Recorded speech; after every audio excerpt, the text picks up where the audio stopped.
আর ওই একটা কি জানি একটা মলম বেচে একটা লোক আছে লাফাই গিয়ে, এই লোকটা বলে এই তো চট্টগ্রামটা নিয়ে নিলে তো আমাদের, চট্টগ্রাম যদি আমাদের হয়ে যায় তাহলে তো আমাদের কোনো সমস্যা থাকে না। হ্যালো এভরিওয়ান, কেমন আছেন সবাই? Welcome to another video. So guys, আজকে আপনাদের সাথে খুব ইন্টারেস্টিং একটা বিষয় নিয়ে কথা বলবো, আর সেটা হচ্ছে যে আমরা সবাই অবগত আছি যে বাংলাদেশের বর্তমান যেই অস্থিতিশীল অবস্থা, এটা বর্তমান কয়েকদিন হয়েছে যে আমরা জানি বাংলাদেশের ইসকন যে সংগঠনটি আছে, সেই সংগঠনের অন্যতম একজন নেতা চিন্ময় কৃষ্ণকে গ্রেফতার করা হয়েছে এবং তাকে গ্রেফতার করার পরে আইনজীবী সাইফুল ইসলাম তাকে হত্যা করা হয়েছে। এবং এই বিষয়টা নিয়ে বর্তমান বাংলাদেশের মানুষের অবস্থা খুবই উত্তেজনামূলক, কেননা একজন হিন্দু যখন কোনো মুসলিমকে হত্যা করবে তখন তো বিষয়টা উত্তেজনা হওয়ারই কথা, কেননা আমরা জানি বাংলাদেশ 92% মুসলমানের দেশ, আর এখানে যখন আপনি একজন মুসলিমের গায়ে হাত দিবেন তখন কোনো মুসলিমই বসে থাকবে না।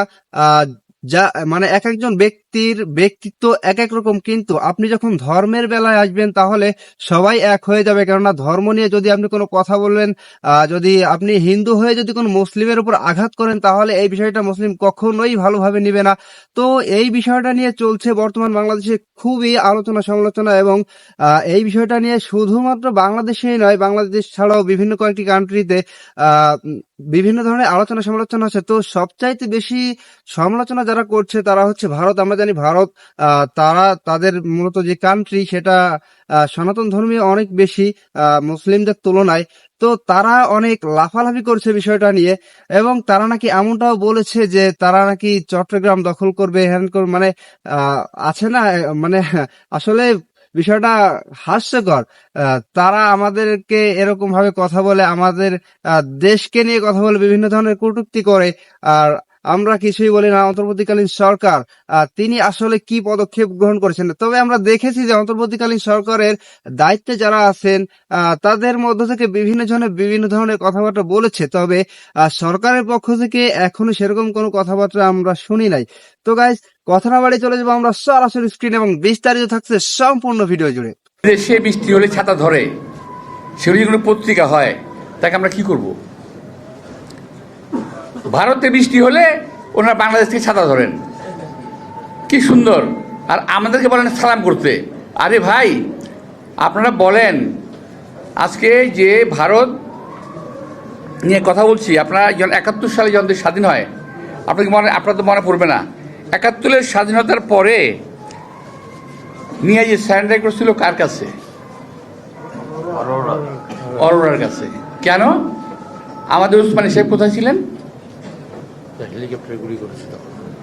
উসমানী সাহেবকে ওই যে অনুষ্ঠান, মানে স্যারেন্ডার করার যে অনুষ্ঠানটা, সেখানে তাকে আসতে দেওয়া হয় নাই।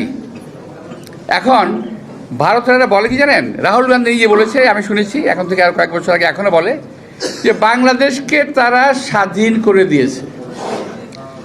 আমরা বলি এই দেশকে আমরা স্বাধীন করেছি। আমরা বলতে চাই তোমরা পাকিস্তানকে ভাগ করার জন্য যুদ্ধ করেছিলে, সেটাও তোমাদের স্বার্থে, আমাদের স্বার্থে নয়। এখন আবারও চোখ তুলেছে বাংলাদেশের দিকে। আমরা শুনতে পাচ্ছি ইতিমধ্যেই একটা রাষ্ট্র ঘোষণা হয়ে গেছে। ভিতরে ইন্ডিয়ান পত্রপত্রিকা, ওদের কাগজে কলমে দেখা যাচ্ছে হিন্দু দেশ বলে দুটি দেশ তারা অলরেডি চিন্তা ভাবনা করে ফেলেছে। ইতিমধ্যেই ভারতীয় উচ্চ পর্যায়ের জায়গায় তারা বাংলাদেশকে আক্রমণ করলে কি হতে পারে, দেশের অভ্যন্তরে, দেশের বাইরে, বাংলাদেশে, আন্তর্জাতিক কি হতে পারে, তারা ইতিমধ্যে এটা নিয়ে গবেষণা শুরু করেছে। আপনারা যারা সোশ্যাল মিডিয়ায় যান, দেখেন যারা, তার দেখবেন এর মধ্যে এটা পরিষ্কার পাবেন।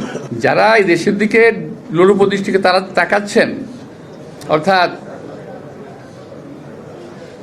রিক্সার বউ সকলের ভাবি, বাংলাদেশ একটা গরিব দেশ, সুতরাং ছোট দেশ, সুতরাং এটাকে যেভাবে খুঁজে নেওয়া যায়। আর ওই একটা কি জানি একটা মলম বেচে একটা লোক আছে লাফাই গিয়ে, যাই হোক, সেই লোকটা বলে এই তো চট্টগ্রামটা নিয়ে নিলে তো আমাদের, চট্টগ্রাম যদি আমাদের হয়ে যায় তাহলে তো আমাদের কোনো সমস্যা থাকে না।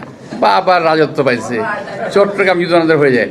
ভাই, একটা কথা মনে রাখতে হবে, আমাদের সোলজার কম, তাই না? এটা আমাদের প্রতিবেশী দেশ ভাবে, কিন্তু আমি তাদেরকে ভাবতে বলবো আমি তাদেরকে ভাবতে বলবো যে আপনারা 71 সালের মুক্তিযুদ্ধ দেখেন, বিনা ট্রেনিংয়ে কিন্তু আমরা যুদ্ধ করেছি। আপনারা এই 24 সালের হাসিনার পতন দেখেন, বিনা অস্ত্রে আমাদের সন্তানেরা আমরা যুদ্ধ করেছি।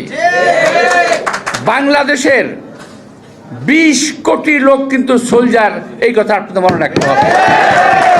যদি বাংলাদেশ আপনাদের দখল করতে হয়, 20 কোটি লোকের রক্তের উপরে পাড়া দিয়ে আপনাদেরকে এই দেশ দখল করতে হবে। হিন্দু মুসলমান পাশাপাশি বেঞ্চে বসে লেখাপড়া করেছি। আমাদের বন্ধুরা, হিন্দু বন্ধুরা পূজার সময় তাদের বাসায় নাড়ু পাঠাতো আমাদের এখানে, আমরা ঈদের সময় তাদেরকে আপ্যায়ন করতাম, আমাদের এখানে আসতো।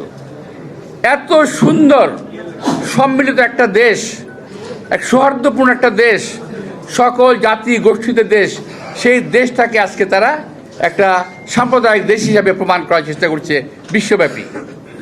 এর বিরুদ্ধে আমি আশা করব যে যারা তথাকথিত ইসকন নিয়ে কথা বলছেন তাদেরকে বলবো যে ইসকন কিন্তু বহু আগের থেকে প্রিপারেশন নিচ্ছে, এটা ঠিক, কিন্তু বাংলাদেশ সকল হিন্দুরা কিন্তু ইসকনের সদস্য নয়।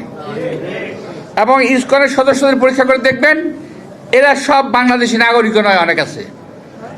আপনি যান, আমি আজকেই বলছি, আপনার সাংবাদিক বাড়ি যান, এই যে আমাদের কোথায় র্যাকিং স্ট্রিট, গরিবাগ যান, ওখানে যে মন্দির আছে ওখানে গিয়ে দেখবেন ওদের যে চিফ যে আছে যে উনি বাংলাদেশি নন, ডেপুটি চিফ উনিও বাংলাদেশি নন, আরও যারা আছে এরা অনেকেই বাংলাদেশি নন। সুতরাং আমি দেখেছি বাংলাদেশে, আপনি ইসকন আমি শুনি নাই, এই প্রথম শুনলাম, মানে বহুদিন পর, কিন্তু এদের একটা অসৎ উদ্দেশ্য আছে বাংলাদেশে একটা সাম্প্রতিক গণ্ডগোল লাগানোর জন্য, যাতে করে আবার এর মধ্যে ইন্ধন যোগাচ্ছে কে, এই যে আমাদের এখান থেকে পালিয়ে গেছে কি নাম, পলাতক শেখ হাসিনা ওয়াজিদ, খুনি হাসিনা, পলাতক খুনি হাসিনা, তিনি গিয়ে ওখান থেকে কলকাঠি নাড়ছেন। সারা আপনি বিশ্বের কেউ যখন তাকে হাসিনাকে জায়গা দেয় না, আজকে ভারত হাসিনাকে কেন লালন করছে, কোন অধিকারে, কিভাবে লালন করছে। তো গাইস, আপনারা সম্পূর্ণ ভিডিওটি দেখলেন এবং এই ভিডিও সম্পর্কে আপনাদের মূল্যবান মতামত অবশ্যই কমেন্ট বক্সে জানিয়ে যাবেন। দেখা হবে আপনাদের সাথে অন্য কোনো ভিডিওতে। ভালো থাকবেন, সুস্থ থাকবেন, আল্লাহ হাফেজ।